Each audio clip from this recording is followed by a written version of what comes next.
plane apparently had slid into a mountain crevasse upon impact, and only a few remnants of the aircraft have been found. Identification was made through serial numbers found on a piece of the tail section. There were no known survivors.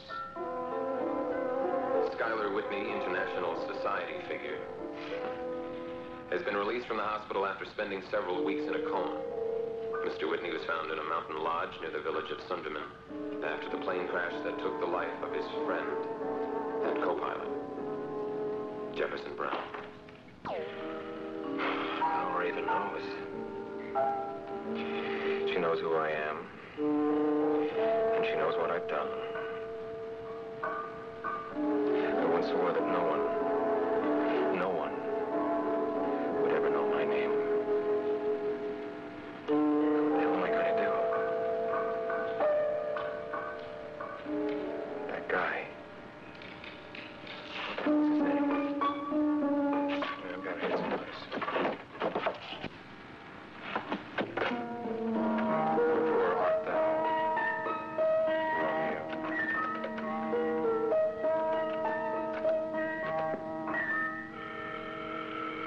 Punch Gunther in the nose. Punch me either. Well, what did happen? I just had a little bit of a conversation with him, that's all.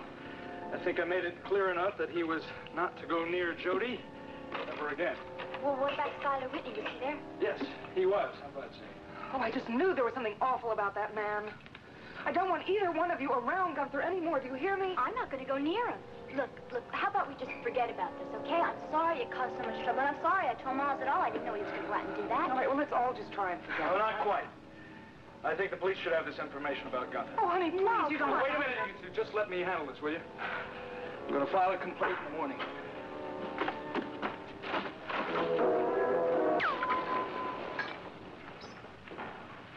Well, what do you want? I just wondered if Mr. Whitney needed anything more before I retired. Well, he just left. Do you think I'd be drinking his best brandy if he was still here? Where's the missus? I don't know, and I don't care. How's your wrist? Do you need me to get anything for it? It's just fine. Hey, look, honey, don't get a wrong impression from what you saw here tonight. I could take Doc Cavanaugh out in a minute, except I'm afraid I might lose my job. Besides, I had too much to drink. Oh, I'm sure you could beat Dr. Cavanaugh. Well, night. Here's a toast to you, sir.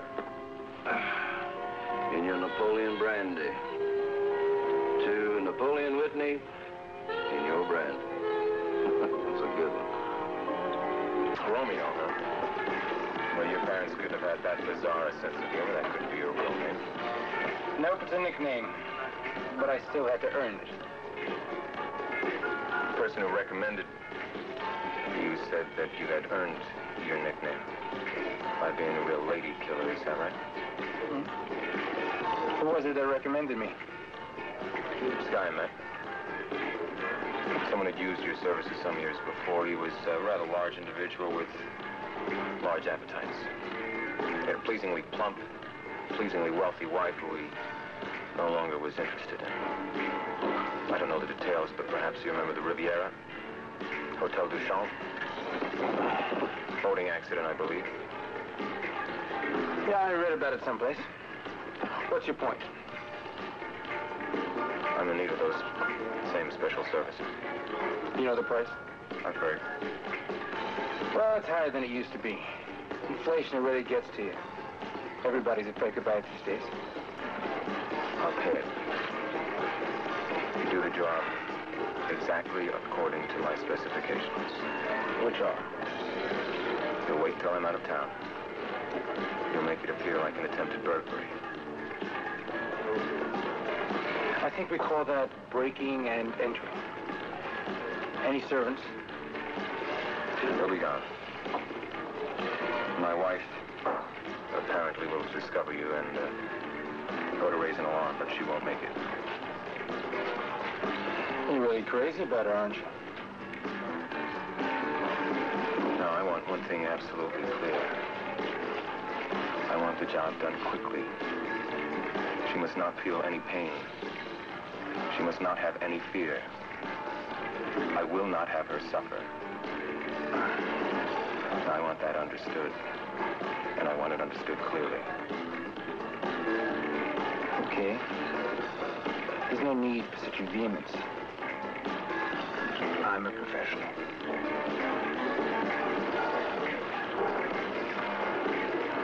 I just want to get it over with.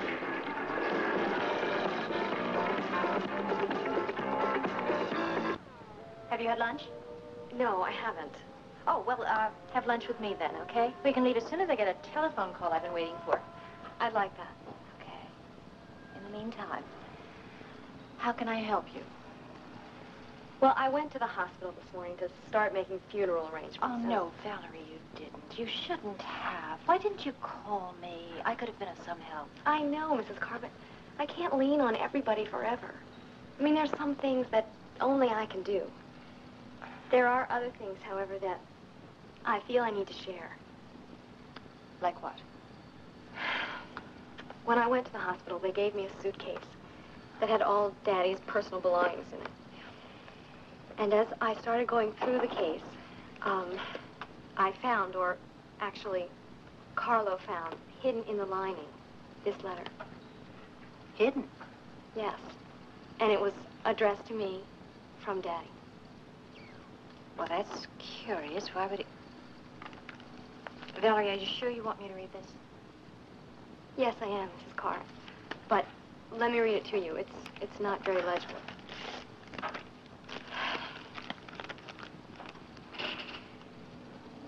My most dear Valerie, first of all, please know how much I love you. Since the death of your mother, you are the only person in the world I have loved with all my heart. I know you must be puzzled by my refusal to see you these past few months. But surely you realize how ashamed I've been of the criminal actions facing me at this time. Above that, however, is my fear that you might be in some danger if certain people involved in my past activities believe I have given you information which might reveal them to the authorities both here and abroad. By my silence, then, and by sealing myself off from you completely, I think, I pray, I have protected you from those present dangers and possible harm. Since I am confined to prison, no doubt, for a long time, it is the final act of concern and love I can offer you. My deepest regret is that I have left you so poor a legacy. I hope you will find it in your heart to forgive me someday. I love you, Daddy. That's so... It must have been very hard for him to write that. I don't understand why your father felt that he had to conceal this, because it is, after all, a simple personal note. I don't know, Mrs. Carr. I'm scared. I don't know what all this means. So why did he go to the trouble of hiding it?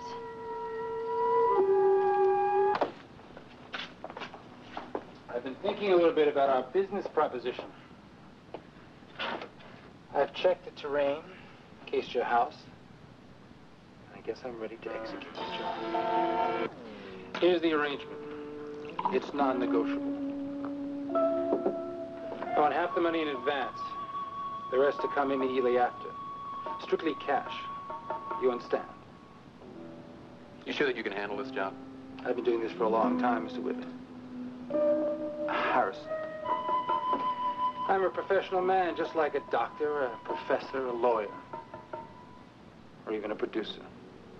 And if I may say so myself, I have never had a failure. I've heard. That's why I'm here speaking with you now. Well, the grounds, the outline of your house seems simple enough. But you see, I like to lower the odds and prevent any kind of calculated risk. Therefore, you will secure all the advanced situations for me. And make sure that the odds are in my favor, won't you? Yes. The house has to be empty, except for the subject, of course. You have 2 servants, the young lady and the big man. You don't have to worry about them. I'm going to give them the night off. Oh, I'm not worried about anything, as long as you follow my blueprint. Any alarms? No, we've only been in the house a couple of weeks. How careless, with the rate of crime in the streets. Now, you just listen to me, fella. I want the job done without any complications, huh? I want there to be no pain, no fear. That's the way I want the job done. Clean. I always do a very clean job. Mr. Whitney. Harrison. Mr. Harrison. I never question a man's motives, but this project intrigues me.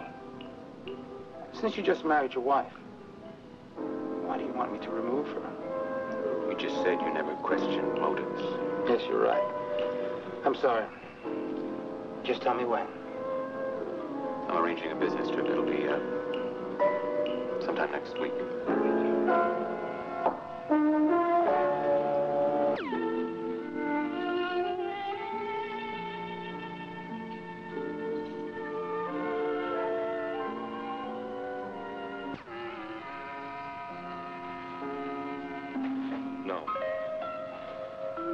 No, I can't do it. I can't do it.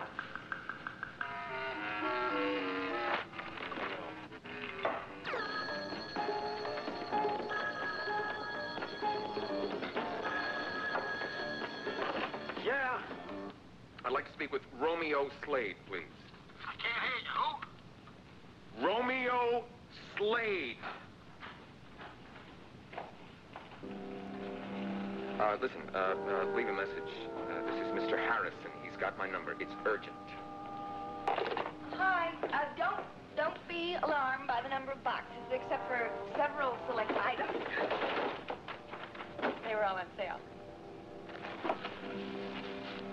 It's me! Oh, Sky! It's me!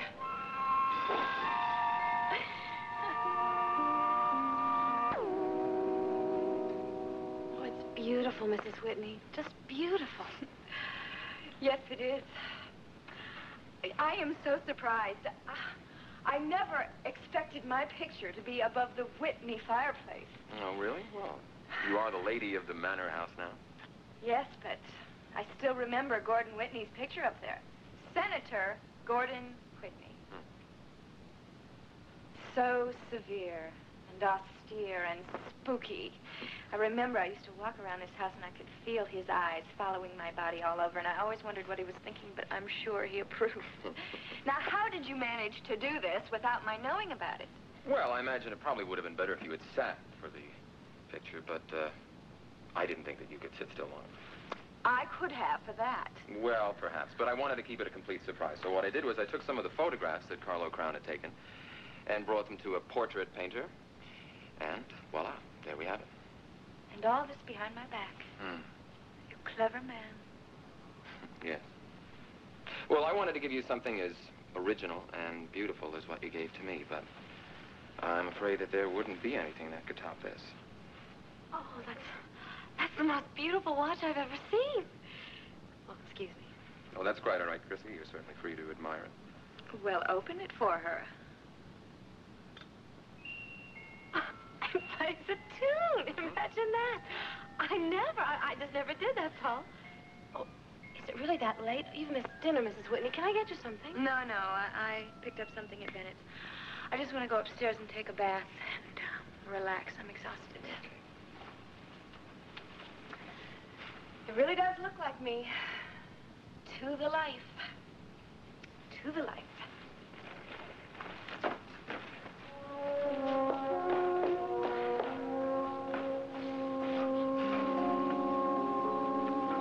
Can I get you something, Mr. Whitney? No. Thank you, Chrissy. That won't be necessary. I was just wondering, sir. Yes? I was just wondering, could I take tomorrow night off instead of my regular day? It's my mother, sir. She's feeling... Tomorrow? Yes, that'd be perfect. Perfectly all right. Thank you, Mr. Whitney.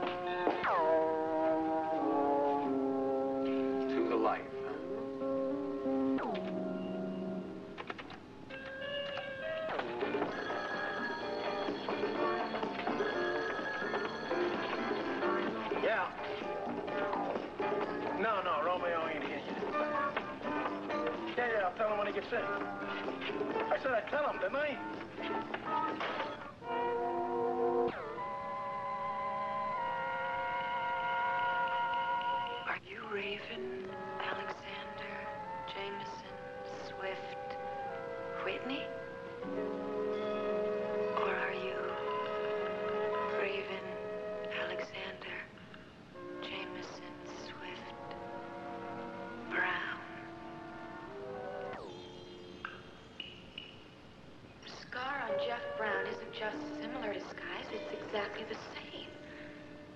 What does that mean?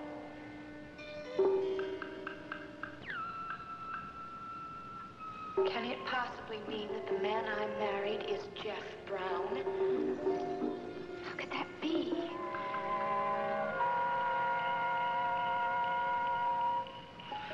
All right.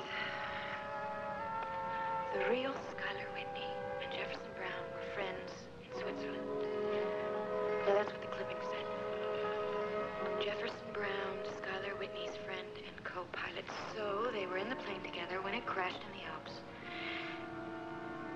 Now, could that be where the real Sky Whitney died and Jefferson Brown took his place? Could Jefferson Brown have been Dr. Bryson's patient? Is that why my husband was so fascinated by Dr. Bryson's death?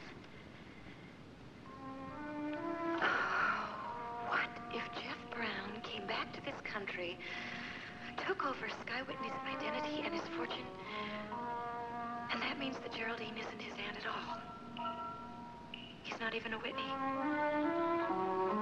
For God's sake. That means neither am I.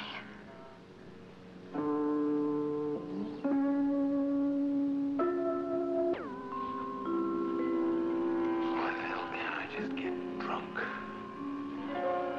Why can't I just get numb? Numb so I won't have to think about anything.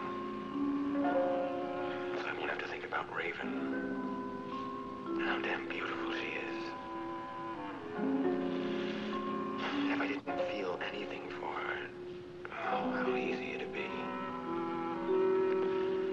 But I love her. Why? Why did I have to fall in love with her? But I can't let that stop me. I can't. She knows now. She knows the whole story. I have to. I have to get rid of her. Why doesn't he call that creep Romeo? Romeo Slade. Lady killer. Baby, aren't you going to bed? Oh, I'm exhausted, aren't you? Yeah. Yeah, I am a little tired. I'll be up shortly. I've got a business to go away for. Oh, I love it. I do love it. I hoped that you would. It really is a surprise. Is it? And what's amazing is that this person did it from a picture. Who did it? A guy named Kramer. Why did she have to wear that negligee? She looks so appealing, so desirable. You know what's really interesting to me? This person created a likeness with a paintbrush and paint.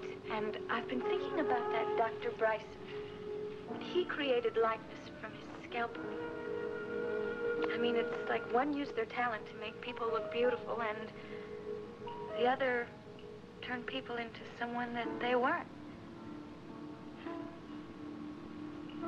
Well, he's dead. That's exactly what should have happened, don't you think? I don't know. I suppose so. Well, I'm going to bed.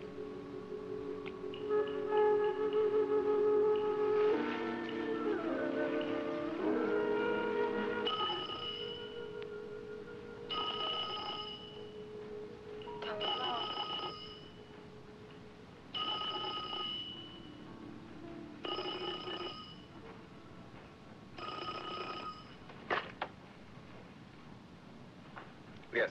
Hold on, please. Mr. Slade is returning your call. Romeo.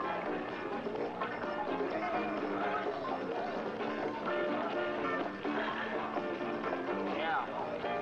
I got your message. What do you want? I just called all to say that, plan is definite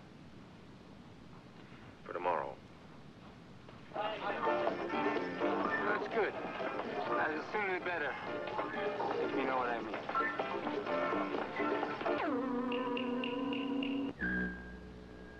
He has no recourse other than to silence the witness, the only witness to his crime. A regular breaking and entering would be too common. This caper requires a little touch of class. All right, but how are you going to get in? With a key.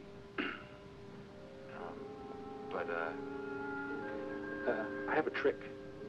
I have a trick that would guarantee the police to assume that no one other than the burglar has committed this crime. But how?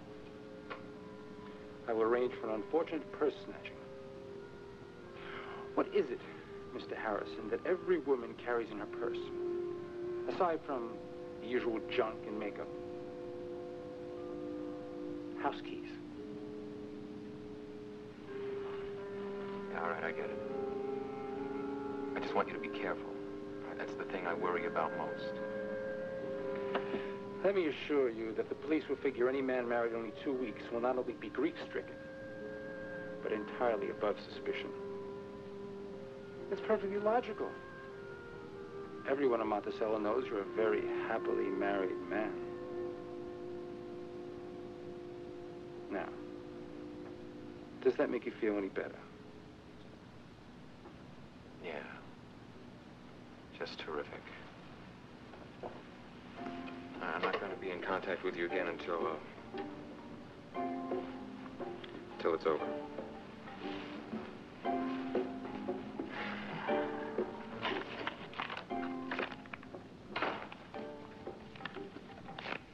This caper is certainly filled with surprises.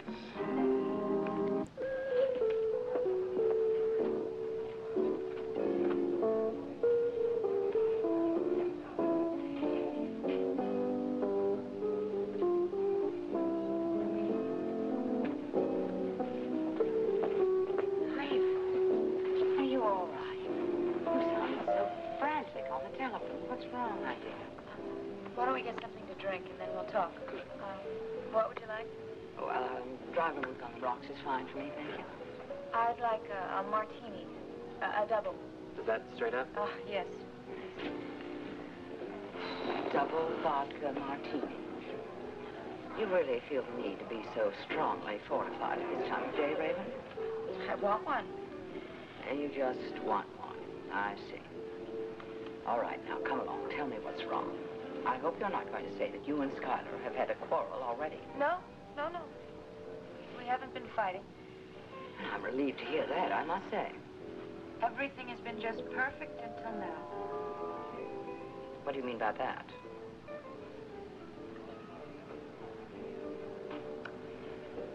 Did you know that, Sky had a portrait commissioned for me? I know, I didn't. What a nice surprise. Yeah, it was lovely, really. How nice. Yeah. Raven, you did not ask me here to tell me about a portrait, even if it is of yourself. Now, there's something more important. Well, let's get down to the point, my dear. I'm going to ask you a question. Probably the most important question I've ever asked you. And that is? Do you know Schuyler Whitney? I mean, do you really know him?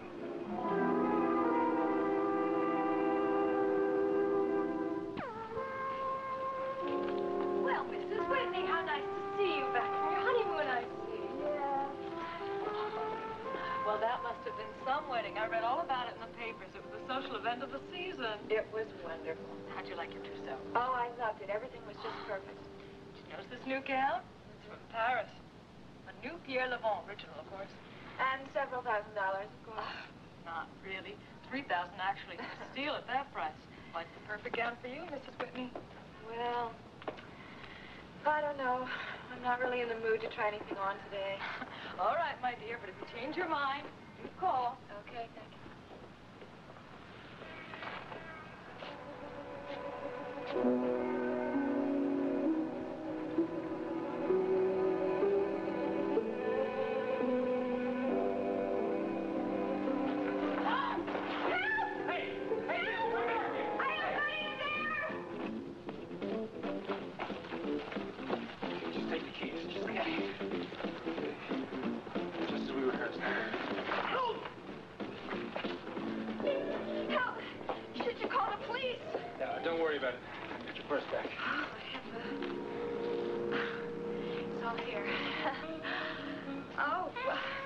please, can I give you something? No, I'm glad I was here when it happened. That's for what, no? Oh, please, I mean, can I do something for you? Well, it'd give me great pleasure if I could have a drink with you. Well, I really don't have too much time. Oh, you must think I'm terribly ungrateful. Well, a little. I just... Listen, I'm really quite harmless, despite my name. And what is your name? Why don't we discuss that over that drink? Why don't you do that, Doc? All right, check that out, man. Excuse me. All right. Ooh,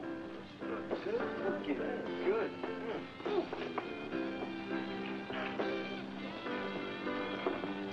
I must apologize for the atmosphere of this place.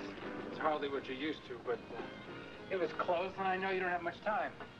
Believe it or not, I think I've been here before. No? Yeah.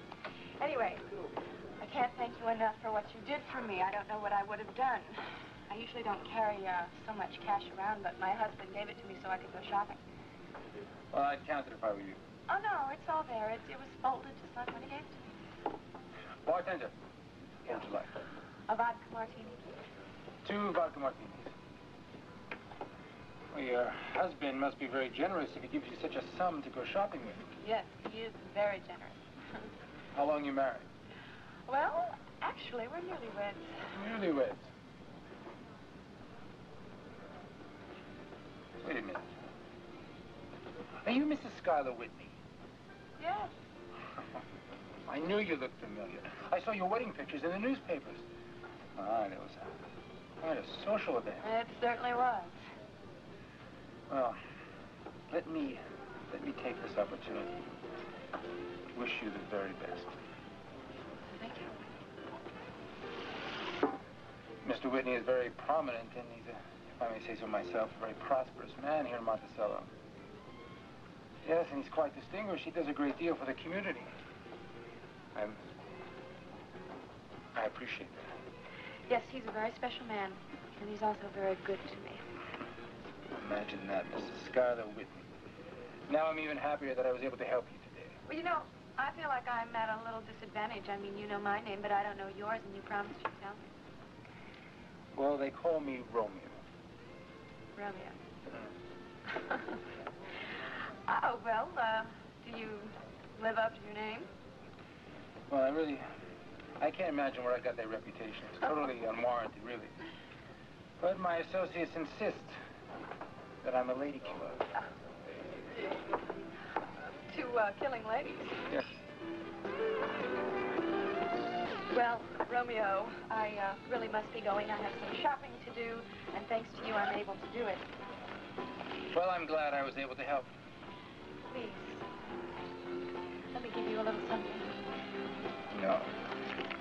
Just this visit was enough for me. Okay, well then, let me pay for the round. Thank you again. I am forever in your debt. Oh, goodbye. Goodbye, Romeo. Goodbye, boy. Goodbye. Later on.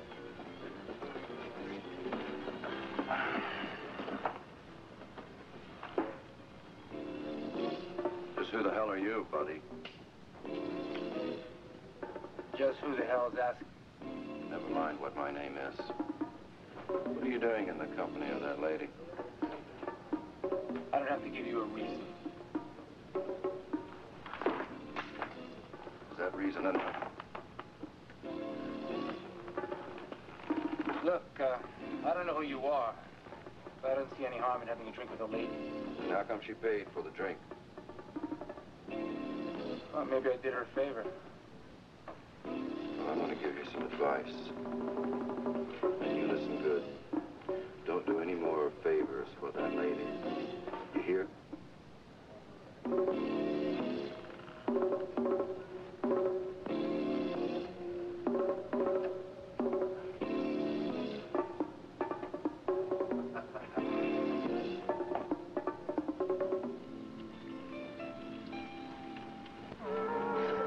Thank you very much.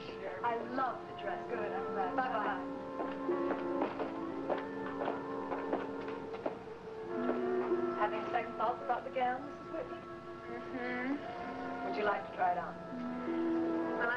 me too much trouble. I see you're leaving. No trouble at all. How much did you say this was? Only 3,000. Well, tell me, honey.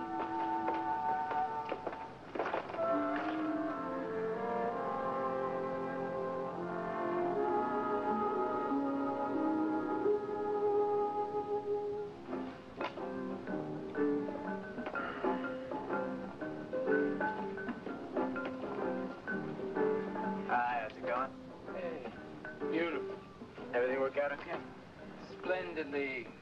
You know, I think we could have used a little more rehearsal on that punch. Well, this should make it worthwhile. The keys.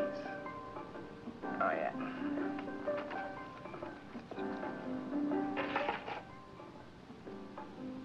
Bonsoir.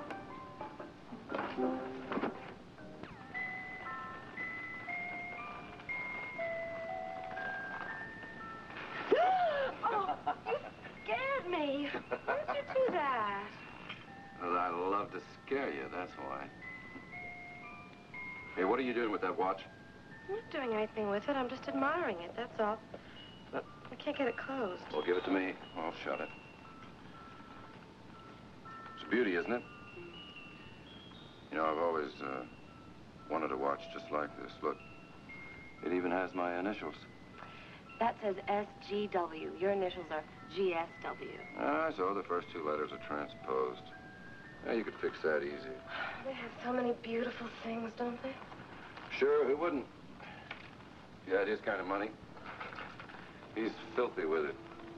He can buy all of the pleasure that he wants. I've never worked for anybody this rich. Well, us poor folks have got to have some pleasure, too. I've got to go now. I've got to go change. I'm going to see my mother. Don't you have some packing to do? You can wait. Oh. Now, don't get scared. It's not the Whitneys. She just called from the dress shop, and Mr. Whitney, he's still in a business meeting, huh? I've got to go answer.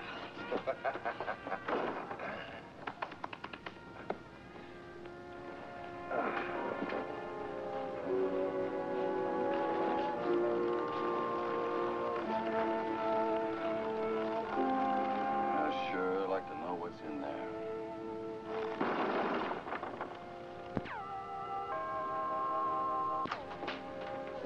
Good evening. Is Mrs. Whitney at home? I believe these belong to her. Would you come in, sir? Thank you.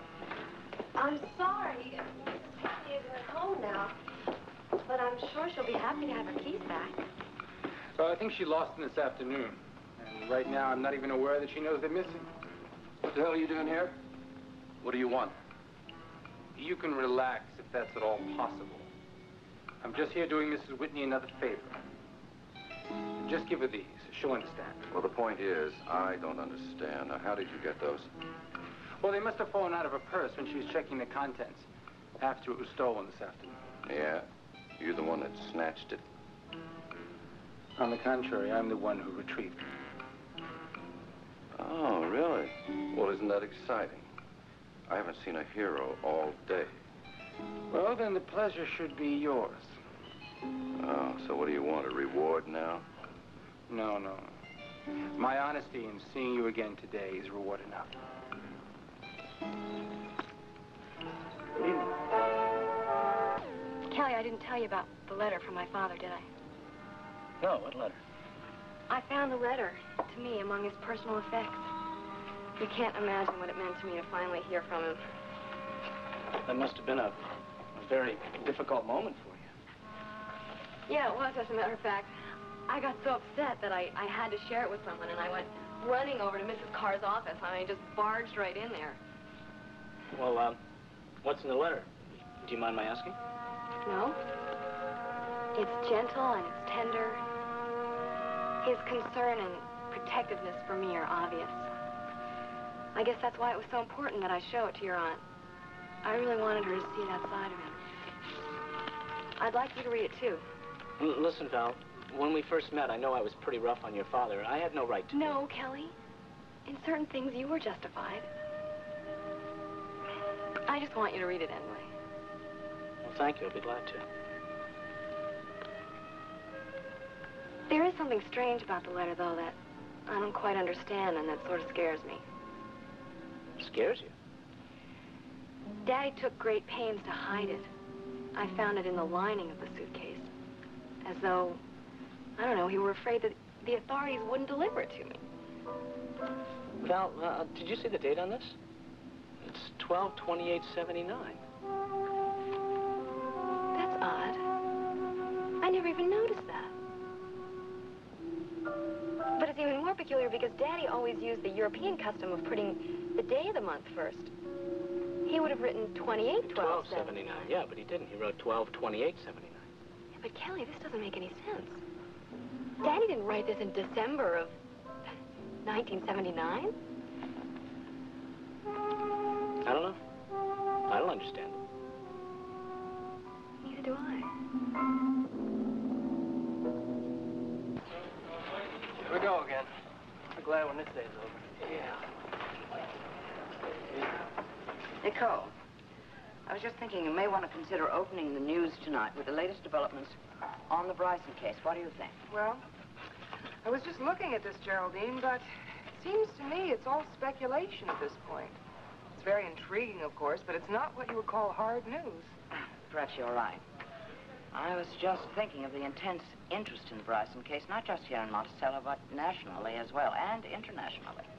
Well, I've just penciled it in as the second story, but after all, we are in show business as well as news business, so we might as well lead off with a good dose of notoriety. My dear, you decide. You're the news expert, not I. Well, that may be, but you have the best intuition around, so I'll go with that. Oh, dear. I just wish my intuition would tell me what to do with that pile of figures on my desk. Tomorrow is budget day. Somehow I have to make sense out of all those columns before I leave here tonight. Boring, boring. Boring. Good Lord, do you have to do it tonight? Can't it wait? No. Besides that, I've turned into a workaholic. I think it's really that I don't want to go back to that empty hotel suite. Aha, my lord and master. Oh, that'll be the day. Hello, Geraldine. Miles, dear, how good to see you. I hope you're here to take my star newscaster to dinner. That is exactly what I had in mind. Why don't you join us? I'd love that. Oh, so would I. Besides, he always picks up the tab. Well, yeah, I don't mind doing that, even though I am the victim of feminine greed. Oh. No, thank you, my dears. I'm afraid I'm going to be stuck in my office all evening with a wrestling match. Wrestling? Yes. I'm going to spend all evening wrestling with the budget. I just hope I can win 2 falls out of 3. Hey, you okay? I've seen you happier. What's the matter? Is it bad news tonight? What? Oh, Miles, you know perfectly well there's bad news in the news every night. Well, I'm getting a few mixed signals here, so if something is bothering you, come on. I want to hear it. Tell me. Well, you know I went to see the doctor the other day. Yes, I knew about that. Well, it wasn't Dr. Stewart. It was an obstetrician. Oh. Oh, well, all right. What? Come on, give what? Well, I was so hopeful that it would be the real thing this time, but it just turned out to be another false alarm. Oh, honey. Why didn't you tell me about it before? I don't know. I guess I just had to live with it by myself for a few days.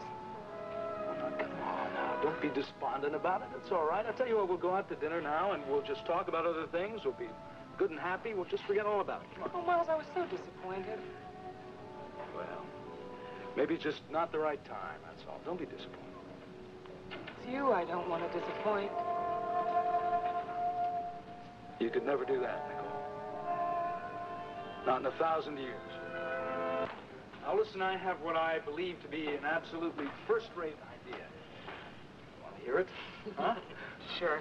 Listen, if you don't like the suggestion, we'll do it anyway. Oh, it's fair enough. Now, listen, what do you think about having dinner at Sid's Tavern? Hmm? I think that's a great idea. Come on, let's go. I thought we got to support my little sister in her business ventures so that she can support us in our old age. I'm going to tell her you said that. She knows about it already.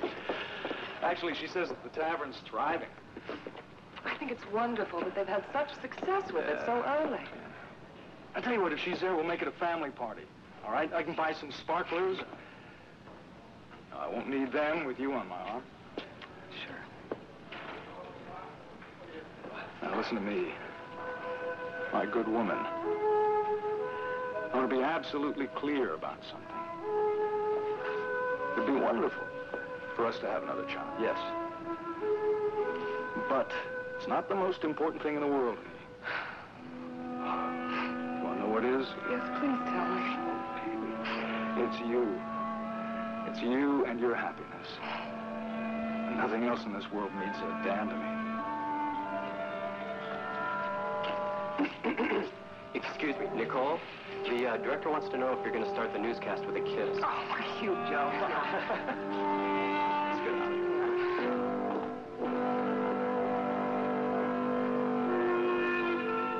Honey, you look so cool and lovely right now.